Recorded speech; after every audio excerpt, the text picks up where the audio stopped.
That's me. There I am. Hello, and welcome to Savannah Performance Project, the show. It's Monday. It's January. It's January 11th. We've made it this far, and we're going to keep going because what else are we going to do? It is fabulous to have you here today. I have been looking forward to today all last week. I must say, this has been a glimmer of hope in just a sea of chaos. But we are here, and we are clearly not getting our top speed. So I'm going to fix that real quick while 0 people are watching. No one sees this but me and Jessica and Justin, who are backstage right now. While I'm doing this, how was your week? Let me know you're watching. Comment. Tell me all about your wonderful weekend that you had. Did you go somewhere? Did you stay inside? Did you build a fire? Did you make some delicious food? Did you spend time with family and friends? Did you binge watch something? All these things could have happened this weekend. Our good friend Ryan McCurdy says it was great. He had a great weekend. I'm so happy to hear that, Ryan McCurdy. I'm going to boost my signal before I bring on my first guest. And before I bring on my first guest, I want to talk about both my guests today. Jessica Fishenfeld, and I believe I pronounced that correctly, is an amazing soprano talent, as well as comedian. Is it comedian now? Because it's actor, comedian. Sure, why not? And she's wonderful. She's amazing, and I've actually gotten to spend time with her in person, masked, gloved, aerosol sprayed, 6 feet apart. And still, it's amazing. And she is backstage. But also we have Justin Reynolds, an amazing performer as well, who is just finished up a stint with the Historic Savannah Theater doing the Christmas tradition show that they do every year. I got to see it twice. I got to see their first show, which was pretty good. And then I got to see a later show, which was amazing. As shows go, they progress and they get better and better. My mom is watching. Hi, Mom. I'm glad you're here. Don't forget that Wheel of Fortune comes on at 7, so be ready for that. And Ryan McCurdy, what a lineup! You're absolutely correct. And without further ado, I want to bring on our first guest because she's very patiently waiting, and she can't wait to come on. And here she is, Jessica Fishenfeld. Hey! Oh, hi. Hi. Hey, Chris. Long time. It would be fun if, oh my gosh. Well, I'm about to do something here. Yes, that is what I'm doing. What? And I just removed our Twitch feed because someone was very rude on Twitch. So we're going to stop using Twitch from now on. I didn't even know what that was. Is it a new? I'm not caught up on the Twitter and the Facebook and the Twitch. So that sounds like a fake thing. Yeah, Twitch is the one. I think. That person that people have been talking about all weekend, which I'm not going to say the name, was also banned from Twitch. Amazingly enough, and then people were like, "What's Twitch?" I only know what Twitch is because my son is 19 and he is a gamer. And gamers use Twitch. I see. Okay. This is how they share their games. They talk about it and they vent their frustrations about losing their games. Gotcha. I guess I should ask my brother then. Yeah, ask your brother. How old is your brother? My brother is, 25. Okay. Well, I don't know. I don't know if he's still in that phase, but I think he still likes video games. So. Yeah, I'm sure he does. Let me ask you this, Jessica. Does my face look like you would think it would look? Wait, is something different? Did you shave? No. Okay. Well, yeah, I always shave, but it's like... Notice something? No, whenever we see each other, we're always like this, so... Oh, that's true. That's true. Yeah. But I have to admit, I think I've seen you take a sip of a water bottle, so... Oh, there you go. Yeah. So to the audience, Jessica and I, we share a thrill to do comedy.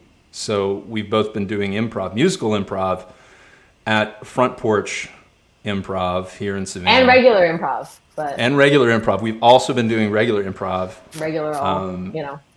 And we're also writing sketches. Yeah.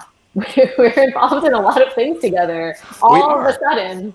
Like, it's boom, crazy. Chris and Jessica, instant friends, instant colleagues, making stuff happen all at once. Okay, so this is an interesting question. Ryan McCurdy is on. He's filled with questions, and if you don't know Ryan McCurdy, you definitely should, Jessica. Now I know him. Yes. First of all, he's applauding, which is great. That's what he always does. I love it.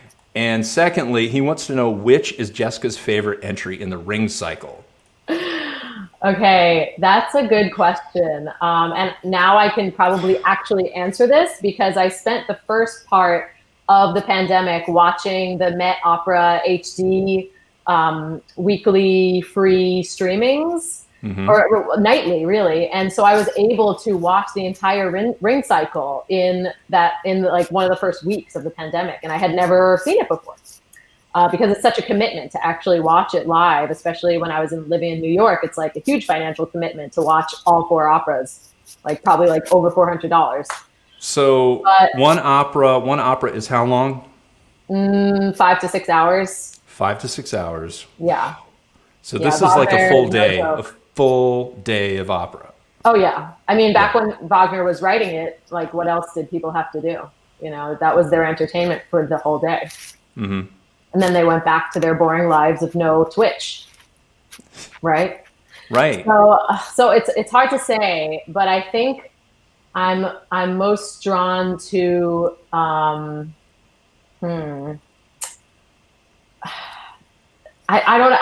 don't want to say one and then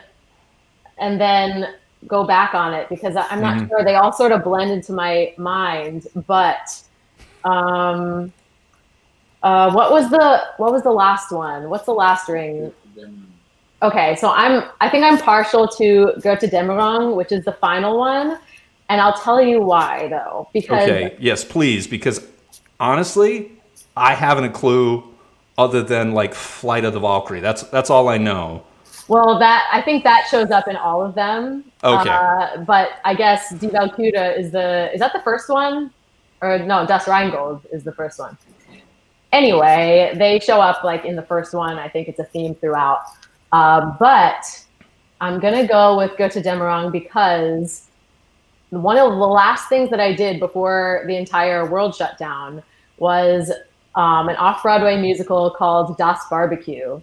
And it was a country western. It's not supposed to be a parody, but it's sort of a retelling of the entire ring cycle, but as a country western musical. Like not one note of Wagner. It was all like full-on musical theater belting. And it was mostly revolved around, it kind of picks up during Das Rheingold. I mean, not Das Rheingold, the Götterdämmerung. And it's the last installment and it ends up in flames. And it's hilarious because you're covering literally like 20 hours of an opera in like 2 hours of a musical. And we played multiple roles within the musical. It was a blast. And so I guess I'm a little bit biased. So I'm going to have to go with Götterdämmerung. Götterdämmerung. And if you haven't been to Dämmerung, go to Dämmerung. Because Götterdämmerung. Yeah, it's great. Yeah. It's on fire, you know. It's on fire, then it was underwater, and then it's you never know what you're going to get. You never know what you're going to get. That's true. And that's true about chocolate as well, I hear. Yeah. Just like so I never did the thing that I said I was going to do, so I'm going to do it now. There we go. I boosted my signal. You were breaking up a little, so I felt like I needed to give you more speed. Thank you. I appreciate the speed. Yes.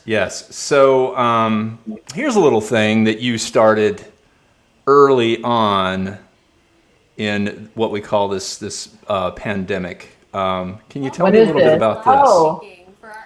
Okay. Oh, do I talk yet? Yeah, you can talk. So Like we're in Mystery Science Theater 3000. That's what it is. So we're watching an episode of some insane movie. I don't know why I can't hear you at all, but you tell can me hear about it. me? No, I Okay, can't hear the video. Oh, I can. Oh, good. Yeah. So this was a project that I started before the pandemic started, actually, like a year, maybe a year before. But ironically, it taught me the skills that I needed to produce my own thing during the pandemic. And so this is actually my web series about new American opera. Wait, hold on. It's really hard to talk and also hear myself saying other things. So Let me turn you down a little. How's that? Yeah. That's better. Okay. So I decided that there's kind of like this disconnect between modern day world and life and normal people and opera, right? Because opera has a stereotype of being like hoity-toity, high art that's in a different language, and it's inaccessible to the normal American, right? And most people don't even know that there's opera that's written in English, let alone takes place in America, And so I wanted to introduce, to the mainstream audience out there, new American opera. And it's all about American theme, not necessarily American, but, modern day themes about dating and about, LGBTQ plus communities and struggles within like minority groups, all of these themes that are so important that we discussed today. And people have no idea that this is going on and that operas are about these things. And it's not just about, royalty, like unrequited love from afar in Italian, it's about things that are happening today. And I've actually seen that opera, Unrequited Love from Afar in Italian. From Afar in Italian. Yeah, it's an amazing opera. Yeah, it's really, it's underrated. But I'm really glad that you've heard of it. Yeah.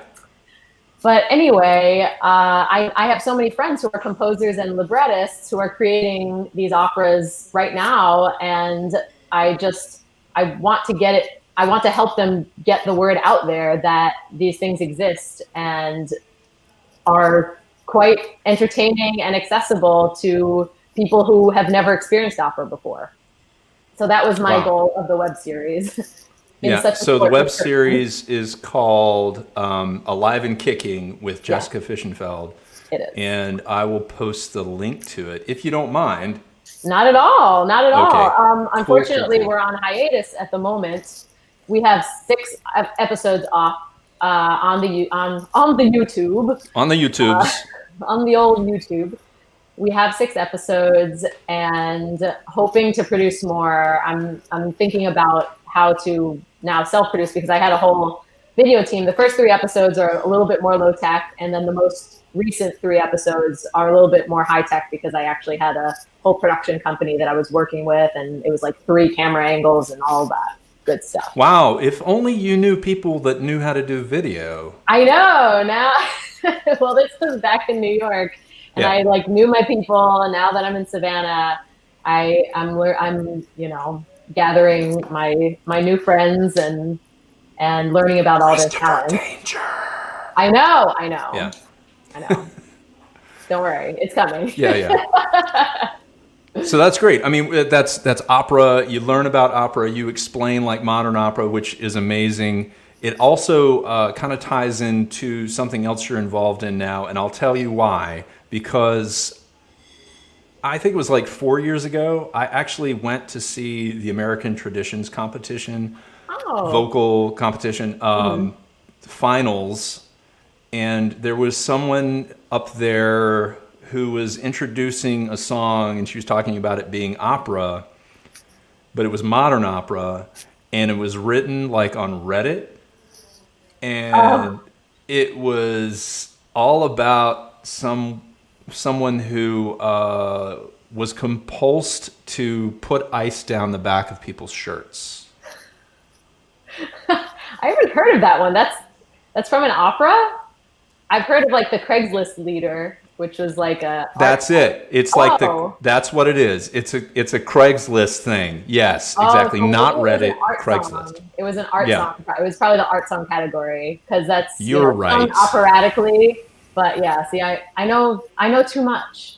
You do. You know way too much. Yeah. No more. Well, yes. So that's a thing. And my fiance wrote an opera about Tinder called the Tinder Opera. And so that's also on YouTube. It's a fully like 4-film opera. It's 11 minutes long. It's like, why wouldn't you watch it? Yes. Please share that with me, and I will share it with the audience, all 2 of them. Thank you for watching, folks. Yes. That would be Ryan McCurdy and my mother. Thanks. Yay! It's okay. Hundreds will watch this in post. Hundreds will watch. We'll watch the replay. Yeah. So I mentioned the American Traditions competition. You are competing in the American Traditions competition, which, unlike every other year, is totally online now, correct? Yep. Totally virtual. I had to record all 3 rounds, which means 9 songs, and singing each grouping, without stopping the camera, as if it's a real live performance. And I had to record everything as if I made it to the finals. And hopefully, maybe I will, maybe I won't. But either way, I have some good material to share. Yes. So, folks, if you like Jessica, go online now to AmericanTraditionsCompetition.com and press Vote Now. You won't find it because there are 3 judges, correct? There's 3 judges of this. There are 3 judges. Kate Baldwin is one. Kate Baldwin. Oh my God, I love Kate Baldwin. I know. Larry Brownlee, who's like a huge, like, big name operatic tenor, and the third one is like a jazz legend. Why am I blanking on his name? Kurt Elling. I heard somebody in the back say Kurt Elling. Yeah, that's my number 2 right there. Helping me out. Nice. But yeah, so they'll be judging our quarterfinal round videos, and then they're just going to put together the competition based on all the material that they've received. Only then will they then see the semifinalist round from everybody, and then once they pick their finalists from there, then they watch the finalist round. So all we have to do is kind of sit back after a grueling 2 weeks of recording to get it perfect. It's really difficult, but there is the People's Choice Award. So actually you weren't far off when you said that you should go to the website and vote, but you do have to buy a ticket, I believe. And you have to watch it. And I don't really know how the People's Choice Award works, but I do believe you have to be in virtual attendance.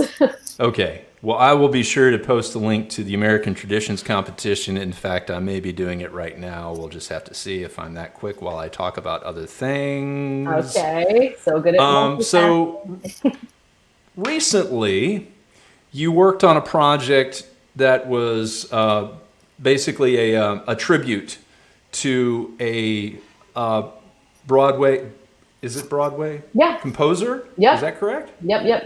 Yeah. Let's talk about that. Yeah. So that's sort of a fun story. I became friends with this Broadway composer, John Bucchino, through my fiance, Scott Joyner, who was his neighbor in New York for several years. And we both love his music. And during this quarantine time, we had one conversation about how everyone's doing these online collaborations. Maybe I suggested, why don't we do one? You play a song he lives in Arizona now, and play a song. Oh, sorry. I was just showing people the American Traditions competition, Great. which I love it. Yes. You're so good at multitasking. Yeah, I try to be. So basically, fast forward, John played his track for this one song that we love singing together, the song with the violins. He played his piano track, and then I put together my video. And I was like, John, why don't we do a whole evening of your music? And at first he was hesitant because he's like, that sounds like a lot of work. And I was like, it'll be worth it. And then we realized that it was the 20th anniversary this year of his iconic album called Grateful. And it has like celebrities upon celebrities on this album. And so he decided that it would be a worthwhile venture. And so he called up all his fancy Broadway and cabaret friends. And I ended up producing this whole concert with him with performers who are like way out of my league. Oh, maybe mention a name or two. Oh, I don't know. Stephen Schwartz, who wrote Wicked and Pippin and The Prince of Egypt. Corey Cott, Ann Hampton Callaway, Leslie Odom Jr., who was just in, Hamilton on everyone's Disney Plus. Michael Kilgore, who was also a American Traditions competition winner and like Grammy nominated. Maybe he won a Grammy by now. Recording artist. And like Amanda McBroom, she wrote The Rose. It's like, the list goes on and on. I still can't believe that I edited the videos for these people and got to produce this concert. But this is a great moment to let everybody, all two people, know that Four people, yes. All right. We've doubled our audience. Yeah, imagine that. We are restreaming the concert from January 15th to the 31st. So tickets are still available. And you can watch it at your convenience between those dates. And a generous portion of the proceeds go to the Ali Forney Center, which helps homeless LGBTQ plus youth. So yeah, that's based. That's a center up in New York City. Yeah. Excellent. Okay, let's see what we have here. Caleb Bowman Johnson says 4 amazing people. Yeah, I think. Well, I'm not sure. Is she talking about me and you and Justin? I think she's and talking maybe that guy about behind you. The 4 amazing people who are watching. Oh yes. Yeah. Which is now down to 2 because I spent so much time talking about it. They got nervous. They went away. They did. Like, oh no, don't acknowledge me. Wow, that's amazing. So that is being restreamed. So of course I'll provide a link for that as well. I didn't watch it the first time. I promised to watch it this time because it sounds amazing. I'm sorry. I had my money all set out for Ratatouille the musical. So I understand. Well, now's your chance. You're not alone. Some people just got caught up. Some people bought a ticket and then forgot or didn't have time to watch, and so they're all grateful, as the title song of the concert says, for an opportunity to watch it again. So that's great. Yes. So I know that you just have so much going on. That's all I have to say. There is one. What the heck? Plus, you went to the beach? I mean, seriously? That's on New Year's Day. It's the one day off. Right. So you also have something that you're putting together that is going to be done here in Savannah, and it's actually going to be performed in a venue with limited seating. Yes. Talk about that. So this is exciting. We don't have full details yet, but we're working. A few of my performer friends and I, we all sort of moved from New York to Savannah all at the same time. I know, wild. We've connected with the wonderful Mises at the Savannah Theater, and Michelle and Matt. Yes, shout out. They're collaborating with us on a cabaret series that we're hoping to put up in the next few months. And we don't have specific dates yet, but we're working on it. And the idea is to have a couple group cabarets, maybe as bookends of the series, and then we'll each line up kind of an individual cabaret featuring each of us. That's great. So, that's great. And we're not sure when that's going to be yet. We don't know. Okay. Unfortunately not. Okay. All right. But we are planning for one of them to be with an opera and musical theater composer who's going to come down he lives in Boston and New York, His name is Scott Wheeler, and he's going to come down, and we're planning an evening of his music along with some Rodgers and Hammerstein. So that'll be a fun intro to Scott Wheeler's music, who's like a phenomenal composer that everybody should know about. But they will. They will soon. Excellent. Wow. So that's great. That's great. I can't wait to see all the things that you're doing. Likewise. And I'm sure that we'll be on stage together sometime soon doing something, because comedy is, I love comedy. Me too. Just biting into it during the pandemic. Yeah. It's like the only thing to fight the sorrow. Right. Gotta keep them laughing. Overwhelming sorrow. Yes.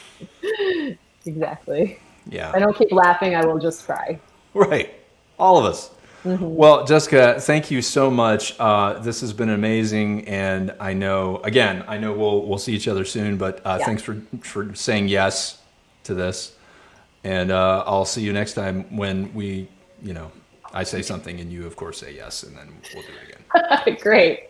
All right. Thanks so much, Chris. Say hi to Scott for me. I will. He didn't show up once, did he? Yeah, he's lingering. He's lingering. Okay. He's preparing. He's starting dinner, so. Okay. Cool. And take over. All right. I'll see you soon, Jessica. All right. Bye, Chris. Bye. Jessica Fishenfeld, ladies and gentlemen, what an amazing person. Just happened to show up here in Savannah one day, and just is doing all kinds of stuff, which is crazy. Savannah is an amazing place. We have, oh my gosh, so many amazing, wonderful performers already here. And now we have even more. And I feel like our performance community is just growing and growing. And I can't say enough about how happy I am about that. Up next is someone who was here before and performed with the Savannah Theater with some of their shows. He was a regular with and I can't think of all the names of all the shows that they do, but he was in every single one of them. And then he went off to Las Vegas and New York and wherever else he wanted to be and did all these amazing things. And he toured the country as Smokey Robinson on Motown the Musical, right? And then also with a second musical, and it was he's going to tell me as soon as he comes on. But it got cut short because of all these things that we've had to deal with lately. And now he's back in Savannah, and he's working with the Savannah Theater, and he's got a great thing coming up, and we're going to talk about that right now, as well as anything else that we figure out we can talk about. Maybe we'll talk about that thing that he had hanging on the wall but that he took down. I hope so. Here he is, ladies and gentlemen, Justin Reynolds. Hey, Chris. Hey. That should have Good been. to see you. No, I'm going to take you back out. You got to do that over again. Hang on a second. I'm going to intro you again. Here he is, ladies and gentlemen, Justin Reynolds. High fiving. Coming out of the arena. Yeah. That's it. How's it going? Good to be here. Good. So tell me about your hat first. Motown. Good old Detroit. Yeah, I gotta love Motown. Motown has always been a huge part of me, my life, my heart. So happened to put the Motown hat on today. I actually have, I think, I've probably collected close to 100 hats over the past 15 years, something like that. Really? So, I find that amazing because you have an amazing head of hair. Why would you hide that right? hair? You don't see it now. It's been under the hat. Oh yeah. Hat days are the worst. So Jessica says, "Yay, Justin! Great to meet you." Oh my gosh, Jessica is inspiring. Wow, I want to be like Jessica when I grow up. Yeah, we all want to be like Jessica when we grow up. Yeah. Wow, amazing. She's just doing amazing things. Yeah. I just was sitting here like, oh my gosh, it's amazing. It's great to see people doing things moving forward through this time, because it's, at first it was nice for all of us, but then, after an extended period of time I'm sure she's done a lot of things and she wasn't able to do maybe the things that she was doing. And now clearly she's just creating, and the snowball effect is happening for her. So I love to, see it. I love to see it. I saw a comment or a post on Instagram. Somebody had quoted Idina Menzel. Basically, she was just saying, do what you love and keep doing it, and you will get somewhere. I think, yeah. And of course, she says, yeah, come on now. Yeah, I'm like, so you yourself, I'm guessing you were performing during the beginnings of this, correct? Yeah, I actually had started my own guys group, and on March 12th, we had a show in Chicago at my mom's theater. My mom has a theater in Chicago now. And we were doing a show there for her big fundraiser show. And that was March 12th, the day that Broadway shut down. And basically the emails just came through one after the other of gigs that I had lined up until about June, July, just canceled, at least 8 that day. So yeah, I was definitely performing. Yeah. and had, plans to continue. But the downtime happened, and now things are starting to come back. I feel so grateful to be here in Savannah, Georgia, performing live at the Savannah Theater. It's been amazing. Yeah. Yeah, and they're taking as much precautions as they can just to keep everybody safe, the performers as well as the audience, which I find amazing that we were all able to pivot in this way and still be able to perform in Savannah. not everywhere else, but we just, because we have such a small community here, it's easier to put things up like that. So and you got involved with the Christmas tradition, and that went on for, gosh, I'm going to say we did 22 shows. 22 shows. Yep. Starting Thanksgiving? It was Thanksgiving till Christmas Eve. Yep. Yeah. And so, like I said, I came and saw the first show, and you got your cup. Yeah, that's a cup. Anybody who has ever worked at the Savannah Theater, they have that cup. And if you come to the Savannah Theater, you can get that filled with either beer or wine or Coke or any sort of soft product. Water. Or water. Water's good too. That's what I'm drinking right now. Yeah. Yeah. Anyway, gosh, I can't even remember what I was talking about now. Yes. No, the Christmas tradition. It was a great time. We made it through the run. It was successful, and it seemed as though the patrons enjoyed the show. We enjoyed doing it, so the feedback was really nice, and again, it was just feel so grateful to be on stage and performing live and being able to give energy out and have it come back. Because before I came down here, I produced a virtual fundraiser show for my mom's theater in Oak Park. And, we performed on stage with a live band, but nobody was in the audience. We were just doing it very, very safely. And it was great. It was great. But then to be able to come here and actually perform live and get that feeling, those lights, the audience, the reactions, just all of it. It's just been great. Yeah. So I think everybody who is a performer, they have a in-person personality and then an on-stage personality. How different would you say your in-person personality is from your on-stage personality? I would say it's pretty much the same. Okay. All I've ever done was perform on stage. my parents had their own band and their own production company when I was growing up in northern Michigan. And so ever since I can remember, I've been singing, dancing in their band, in their shows. And so really never done anything else ever. And so when I'm on stage, I feel at home, and I really enjoy, I love musicals, and I love, like I got to play Smokey Robinson, which was an amazing honor and privilege, and I really enjoyed it. But there's something about being myself on stage and really being able to look at a person, in the eyes and really, make a moment with them and not have to, have that fourth wall, break that fourth wall, and really be myself. And so I think over the years of doing a lot of that, being myself on stage. Not being in a story, but actually performing as yourself, right? Right. Yeah. And it's different, because you get to dive into a character and then you become that person or that role, and they're there, but they're not.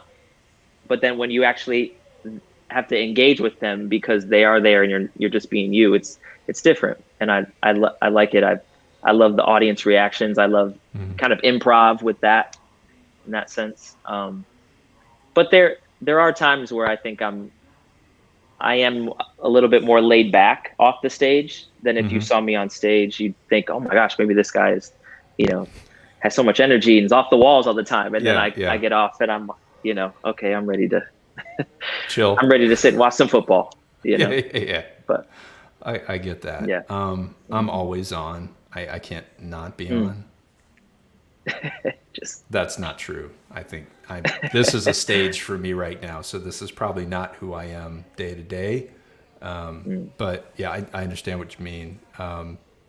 The idea of being in a character is something that I find personally engaging, but I also like the idea of having a conversation with an audience, where it actually is me and them, just being ourselves. I like that idea.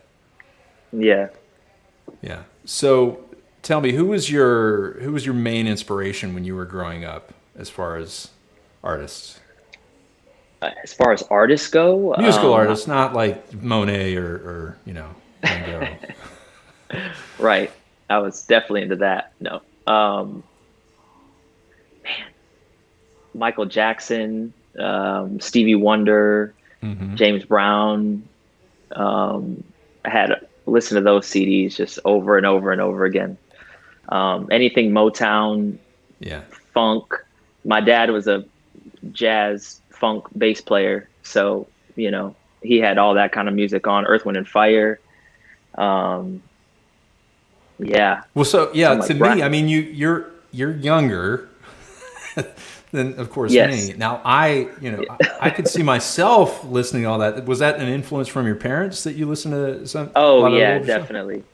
Yeah, definitely. Because all they were doing was playing in their band and putting on production shows, and so really whatever music they were doing at the time was what I was influenced by. What I was, I remember being 6 years old and singing, "I'm a soul man, I'm a soul man," and that was my solo in the shows. That's crazy. Actually, funny story. I sang that one time when I was young, and I sang it at I want to say like a dinner theater type, and the kitchen caught on fire, and the whole place like burned down like right then, and we all had to like evacuate. And there were people outside that were like, "Oh my gosh, you sang that song so well. You were on fire. You burned the place down." I'm laughing, but that's not funny. I know, right? And I literally just start bawling, and I ran to my mom and dad. I was like, "I didn't mean to burn it down." They're like, "What? Oh no, it's okay. It's okay." Oh yeah, good times. Not the typical upbringing, childhood situation. Yeah. You sure that wasn't the inspiration for Hadestown? I think. Right. Possibly. Yeah. So that's like your inspirations growing up nowadays, what do you find? What music are you really attracted to, like modern music? Modern music. Gotta love John Legend. People aren't a fan of Chris Brown, but I'm a fan of his music. I know he's, got his things, but I can listen to him all day. Yeah. I've kind of been the same way though. I've been engulfed in a lot of things that I've been creating, which is review show type things. And so I've just kind of been diving in all that. It's all that same music that I grew up in, just doing it with more of like a twist. But Bruno Mars, anyone who's really still singing, Right. Yeah. Bruno, he goes way back. He's like, classic Vegas, back in the old days. No, I'm kidding. I was so this show that you got coming up at the Savannah Theater, and let me see if I can make this so fluid. Yes, I did it. Look at me. So Legends Live On. And this is your group, right? Yeah, we're called Legacy, and we pay tribute to the legends throughout the decades from the 1950s to now. We go from the Beatles to Bruno Mars and everything in between. We hit you with, I think, around almost 10 different genres of music. We're close to 70 songs. I think we have about 68 songs that we do in the 2 hours.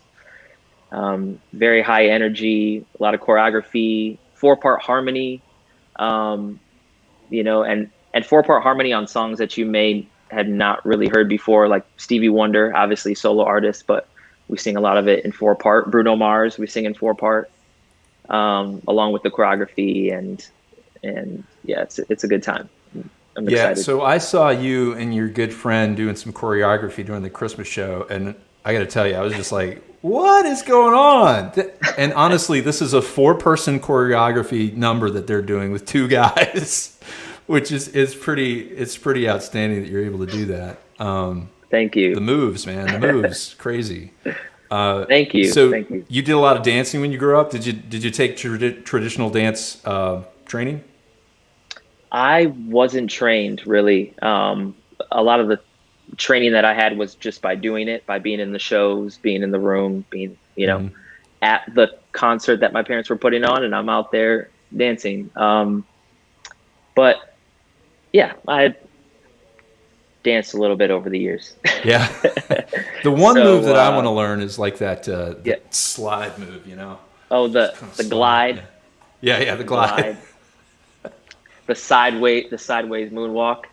Mm-hmm. People have asked me to teach them, and it's all about weight distribution, but yeah, all my weight is up here, so I don't think it'll work. But yeah, I'll have to hit you up next time I see you in person, see if you can, maybe you can teach me and Matt how to do it properly. Yes, we're trying to get Matt in a couple of the numbers in our show coming up, so we'll see. Fingers crossed. Might get him in our Boys to Men section. Yeah, he'd fit because, Matt, he just does not age in any way. At all. I've known Matt since he was 26. Wow. And you were? I don't know. I was 10. I think I've seen videos of that. 16. Yeah. Yeah. You did a Sinatra number with him, right? I actually didn't do that with him. I did that with Bill Minahan. I don't know if you know Bill. Yeah. But that's right. But yeah, this was in Mackinac City the year before they all came down here to Savannah. Matt's dad, Mike, was producing Lost in the 50s in Mackinac City. And it was the first time that Matt had ever performed. And I happened to be the child performer in the show. We did 2 shows a day, 6 days a week, 12 shows a week for 6 months, and watched Matt and Michelle fall in love, and all of them, and then all of them come down here, the next year. But I didn't know that because I'm 11 years old. Right. So to have that come full circle over the years. So yeah, there was it was 10 years from 2001 to 2011 where, he's 26 now going his way and I'm 12 going my way. And then, 10 years later we reconnected and here we are. Wow. It's a movie. Somebody should write the movie because you can't write this stuff. Yeah, I think Adam Sandler's like a regular watcher of the show. He's done a lot of shows. He's done a lot of movies here in Savannah, so maybe we could hit him up for that. Yeah. I have some contacts. I'll just hit him up. There you go. just hit them up, and make sure they give me a part because I'm bored. Tough times. I got this. This is all I got. This is what I do. I don't actually have a job. It's this great. Is the only thing I do. Thank you so great. much. Wow. So Legends is starting on January 22nd, correct? That's correct. Yes. And it's going for 4 weekends? 4 or 3 weekends. weekends? 4 weekends. 4 weekends. The last weekend will be Valentine's Day weekend. Very cool. So date night. Yeah. Let's go. It's an amazing date night. There it is. Buy your tickets online at the Savannah, Historic Savannah Theater website. That can be found at savannahtheater.com.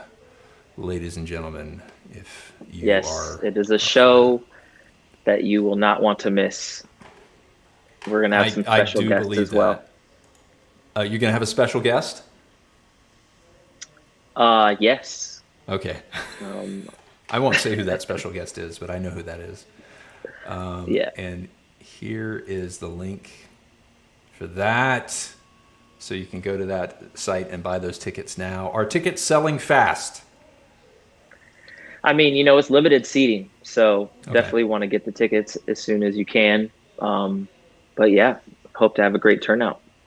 Cool. And you've worked Molly into this program as well, right? But your daughter?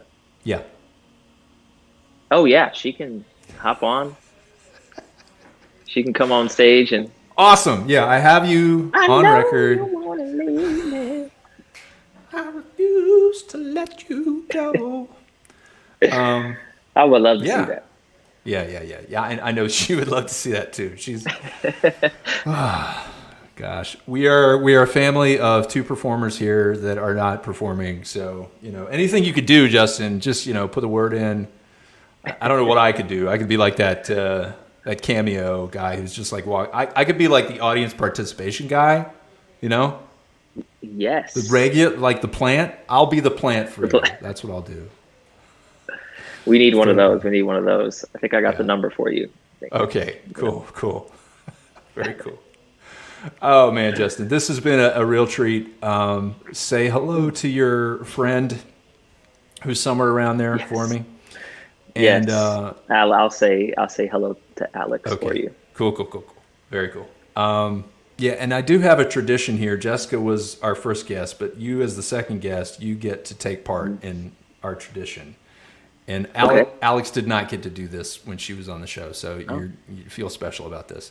So back in the 80s and 70s and 80s, sitcoms had a pattern that they followed where something would happen at the end of the show, and then they would have this unique moment where they would all freeze. So I call this the sitcom freeze, and I will introduce the subject matter, and then you just react. And I'll give us a count when it's time to react. Okay. So, Lance has just found out that Lucinda is pregnant. Okay, I'll give you a count, and then you can react. I got it. All right.